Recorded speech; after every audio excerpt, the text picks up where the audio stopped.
So with Kelsey Mitchell rumored to be joining Project B, it's not looking good for Unrivaled. It's really not looking good for Unrivaled. It looks like Unrivaled are just not going to be able to pay their players. By the looks of things, Alyssa Thomas, who's again one of the top players in the world, has jumped ship. Alyssa Thomas has jumped ship. By the looks of things, another one of the top players in the world, Kelsey Mitchell, has jumped ship. You've then got like players like Jewel Lloyd, who is still a big name. She has a sign, or she constantly gets PEs with Nike.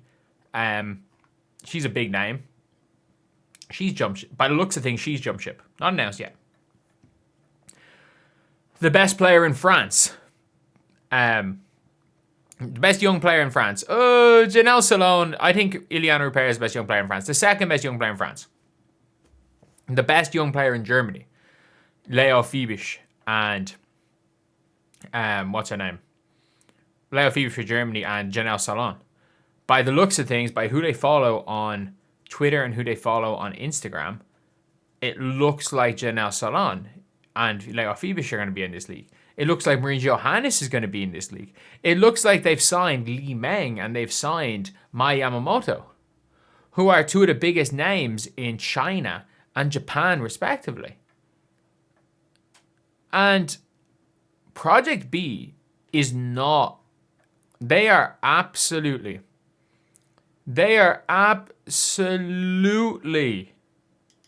doing the right thing. They are signing the biggest names they can. They're genuinely signing the biggest names that they can right now.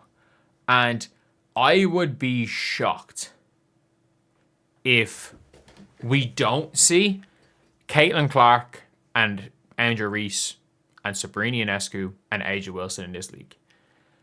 I would be shocked.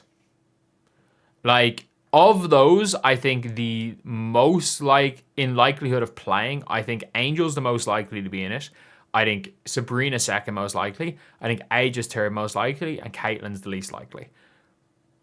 I think, actually no, I'd say Aja might be the least likely. She just likes her off season. And I think with Caitlin and Aja, it's all going to come down to how the WNBA season is going, if it's going. And also, if people don't understand, this is a traveling tour. This is like literally what people have pitched. You know, the traveling tour, go all around the world and sell out arenas when you're off the back of Caitlin Clark. Like, Nike are going to be pushing her to do this, being like, you are going to be traveling around the world. Fucking sell shoes. You can do your world tour on this. You don't need to go on a world tour and not play ball. You can do this while it's going on. You can launch your new shoes while this is going on.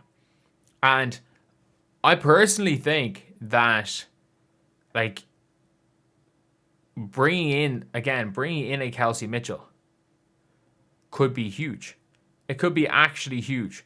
Because again, maybe they're just lying, but originally they were only following people in the league and in a couple of like brand accounts. Now they follow Kelsey Mitchell. They follow Camila Cardoso. And like, Cardoso's a huge name. You can say what you want about Camila Cardoso and her ability. You can say what you want about Camila Cardoso and her aggression. I think there's a lot of negatives when it comes to Camila Cardoso. And for me, she's one of those players that are frustrated. You know those players that frustrate you? Because you're like, you are not playing to your ability. And it's not that you're bad. It's like you're not playing to your ability. And that's what Paige Bueckers really frustrates me in that way as well. Like, I think if Paige Bueckers had Caitlin Clark's mindset, she'd be the best player in the world. But she doesn't. Like, mindset, being a mentality monster is huge. And I think Age is a mentality monster. I think Angel Reese has an absolutely elite competitive mindset. I think Caitlin Clark does. I don't know about Sabrina Ionescu. I think Kelsey Plum has an elite competitive mindset. I think Jackie Young is just, maybe doesn't have it, but she's the perfect like secondary star mindset. I think Chelsea Gray has that dog mindset. I think Stewie has it. I don't know if Fee has it. Aja absolutely has it. But yeah, that's just my opinion with these things anyway. And it's what frustrates with Camilla, but she's still a huge name. But Kelsey Mitchell, and obviously Jonquel Jones is one of the best players in the world. There was a stage where, prior to all her injuries last year, and she did slow down.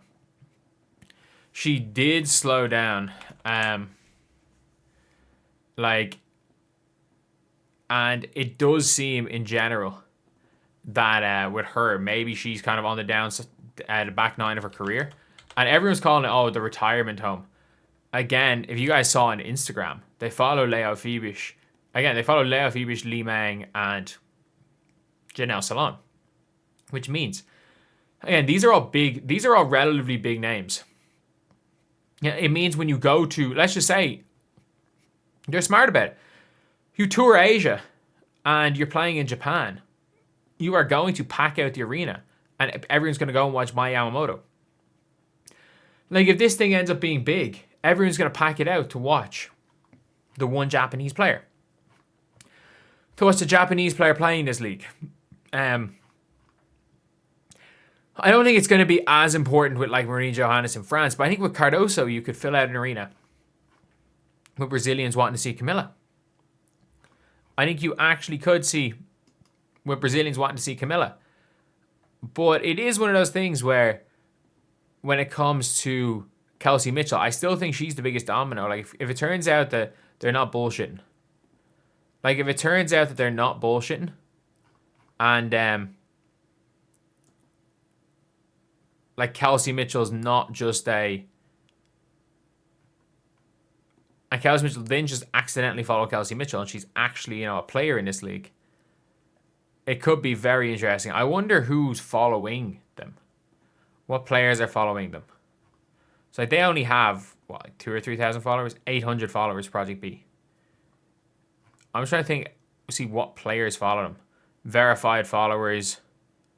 The Good Follow podcast. Anyone else?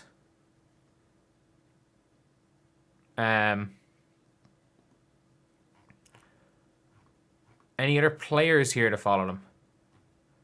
That's just always an interesting thing. Can't even see it. But yeah, it's going to be an interesting one.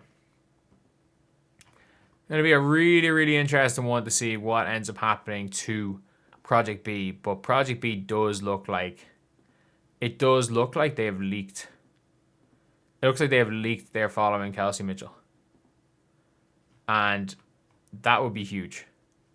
Again, bringing in Kelsey Mitchell would be... That is the, like, oh shit, we are taking this seriously. That is the... Remember when they brought in Lexi Hull, Aaliyah Boston? That also is the... We are very serious about bringing in Caitlin Clark. Is Project B Global, the website up yet? No. So I will be very interested in seeing when they announce this. And obviously, look, it's not going to affect Unrivaled this year. And Unrivaled don't have the luxury of telling players they're not allowed to play this year if they're not there the year before. And by the way, I would say every single one of those college players can get out of their Unrivaled deal. I'd say they just signed NIL deals with those college players.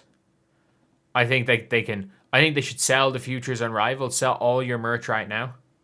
Sell all your merch right now because I'm sorry, you're probably not going to be able to use those.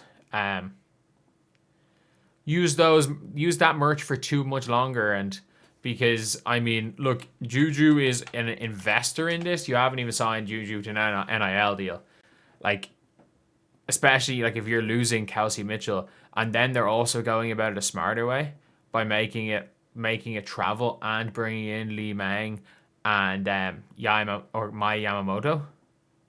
You're bringing in top tier players from other countries as well, and because you're probably going to visit those countries, and the likelihood is they're doing it in 7 different areas. Like they might actually just say, you know what, like we're going to France, we're going to Spain. Let's make sure we bring in a Spanish player, somewhere. If we're going to Italy, let's bring in Ceci Zandalicini. So imagine if they make it a thing where it's like, okay, yeah, cool. We're going to what is it? It's 14 weeks it's 7 2-week tournaments.